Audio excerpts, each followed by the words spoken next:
ஆஸ்திரேலிய cricket வீரர் Philip ஹியூக்ஸின் உடல் அவரது சொந்த ஊரில் நல்லடக்கம் செய்யப்பட்டது. இறுதி ஊர்வலத்தில் ஆயிரக்கணக்கானோர் கலந்து கொண்டு ஹியூக்ஸிற்கு பிரியாவிடை அளித்தனர். அதை இப்போது பார்க்கலாம். ஆஸ்திரேலியாவின் சிட்னி நகரில் ஷெஃபீல்ட் ஷீல்டு கோப்பைக்கான முதல் தர கிரிக்கெட் போட்டியில் தலையில் பந்து தாக்கியதில் பிலிப் ஹியூக்ஸ் படுகாயமடைந்தார். முதலுதவி சிகிச்சைக்கு பின் மருத்துவமனையில் அனுமதிக்கப்பட்ட அவர் கோமா நிலைக்கு சென்றார். 2 நாள் தீவிர சிகிச்சைக்கு பின்னர் கடந்த 27ஆம் தேதி சிகிச்சை பலனின்றி ஹியூக்ஸ் உயிரிழந்தார். ஹியூக்ஸின் இறுதி சடங்கு நியூ சவுத் வேல்ஸ் மாகாணத்தில் உள்ள அவரது சொந்த ஊரான மேக்ஸ்வெல்லேவில் நடைபெற்றது. ஹியூக்ஸ் படித்த பள்ளியில் உள்ள அரங்கில் வைக்கப்பட்ட ஹியூக்ஸின் உடலுக்கு ஆஸ்திரேலிய கிரிக்கெட் அணியின் முன்னாள் வீரர்கள் உள்பட ஏராளமானோர் அஞ்சலி செலுத்தினர். ஆஸ்திரேலிய பிரதமர் டோனி அப்போர்ட் ஹியூக்ஸின் உடலுக்கு நேரில் அஞ்சலி செலுத்தினார். இந்திய அணி தரப்பில் விராட் கோலி, ரோஹித் சர்மா, முரளி விஜய், அணி இயக்குனர் ரவி சாஸ்திரி உள்ளிட்ட பல்வேறு நாடுகளைச் சேர்ந்த வீரர்கள் ஹியூக்ஸிற்கு தங்களது இறுதி அஞ்சலியை செலுத்தினர்.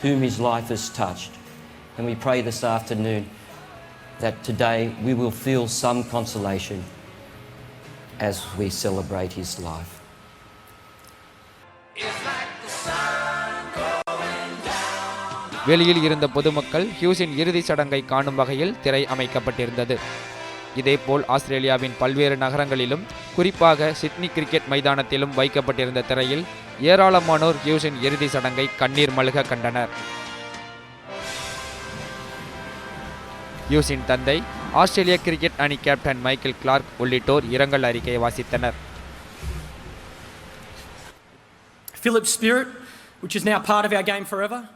பிலிப் ஹியூக்ஸின் ஆத்மா எப்பொழுதும் எங்களுடைய விளையாட்டுடன் இருக்கும். We must cherish it. We must learn from it. We must dig in.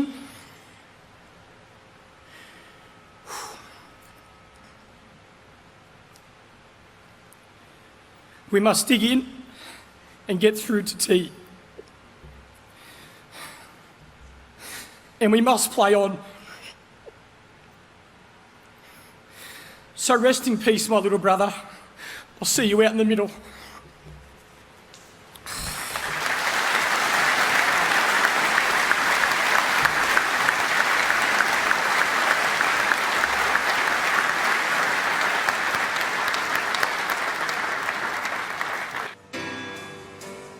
சமய சடங்குகள் முடிந்த பின்னர் ஹியூக்ஸின் இறுதி ஊர்வலம் தொடங்கியது. மைக்கேல் கிளார்க், ஆரன் பிஞ்ச் உள்ளிட்ட 8 பேர் ஹியூக்ஸின் உடலை சுமந்து சென்றனர். ஹியூக்ஸின் இறுதி சடங்கில் பல்வேறு நாடுகளைச் சேர்ந்த கிரிக்கெட் வீரர்களும் கலந்து கொண்டனர்.